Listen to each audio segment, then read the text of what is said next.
ముందుగా వేదిక టీవీ ప్రేక్షకులకు స్వాగతం. వేదిక టీవీ చేపడుతున్న సర్వే ఏదైతే ఉందో ఇది కేవలం ప్రజల అభిప్రాయాలు మాత్రమే. వేదిక టీవీ అభిప్రాయం కాదు. వేదిక టీవీ అంటే ప్రజావేదిక, ప్రజల యొక్క వేదిక.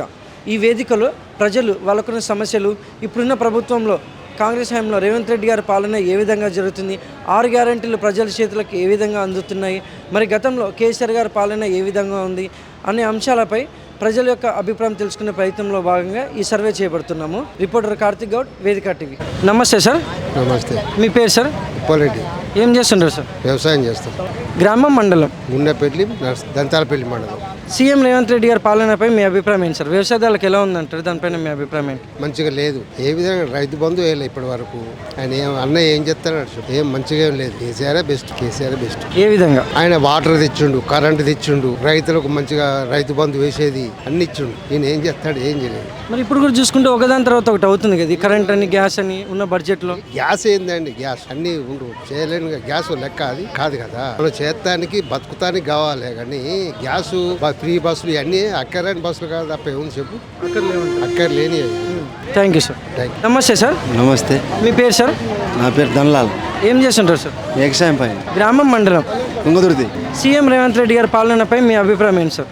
ఏం లేదు, ఆయన ఏం చేసుడు ఏం లేదు, ఏం లేదు, ఆయన చేసుడు ఏం లేదు. కేసీఆర్ ఉన్నప్పుడే మంచిగా ఉండేది. ఆయన వచ్చినది కాలం పోయింది, అన్నీ పోయింది. ఏ విధంగా అంటే ఏం లేదు. ఆయన పోతేనే మళ్ళీ కేసీఆరే రావాలి. మరి గతంలో కేసీఆర్ గారి పాలన ఎలా ఉందంటే ఏమేమి అందినంటే? అది నీళ్ళు ఇచ్చుడు, మంచిగా ఇచ్చుడు, అన్నీ మంచిగానే ఉన్నాయి. కానీ ఇది అయితే బాగాలేదు. Thank you sir. నమస్తే అమ్మా. నమస్తే. మీ పేరమ్మా? మంజుల. ఏం చేస్తుంటారమ్మా? మేము కూలి పని. గ్రామం, మండలం? అది గ్రామం గుడ్జాల, మండలం సాలిగౌరవం, జిల్లా నల్గొండ. ఈ రేవంత్ రెడ్డి ఎక్కిన కాంచెలు ఏం పనులు అయితే ఏమైతే ఉపయోగం అయితే లేదు. అన్నిటికీ ధరలు అయితే పెంచుకుంటూ పోతూనే ఉంటున్నాయి. ఉన్నోడు అంటే కొంటాడు, లేనోడు పేదోడు ఎట్లా బతుకుతాడు? బతకలేరు కదా. ఇప్పుడు ఆడపిల్లల పెళ్లి చేయాలన్నా కానీ ఇప్పుడు తులానికి వచ్చేసి 1,10,000 బంగారు. అదే లేనోళ్ళు ఎట్లా బతుకుతారు? బతకలేరు కదా. కేసీఆర్ ఉన్నప్పుడన్నా ఇంతో అంతో సహాయపడే అన్నీ వచ్చాయి. ఇప్పుడు రేవంత్ రెడ్డి వచ్చి ఏం చేసిండు, ప్రజలకు ఏం మేలు చేసిండు? ఒక ఫ్రీ బస్సులు తప్ప దీంట్లో ఉపయోగపడేది ఏం లేదు. కరెంట్ అంటే ఇక అది ఎప్పటికీ మేము అప్పుడు కేసీఆర్ ఉన్నప్పుడు అట్నే వేసేది, ఇప్పుడు అట్నే. దాంట్లో ఏం తేడా ఏం లేదు. మళ్ళీ ఒకటి ఏంటంటే వికలాంగులకు ఇండ్లు శాంక్షన్లు అయినా ఇవ్వకపోవడము లేదు. ఇప్పుడు ఇది శాంక్షన్ అది శాంక్షన్ అంటే మీ ఎక్కడెక్కడి నుంచి వచ్చుడు.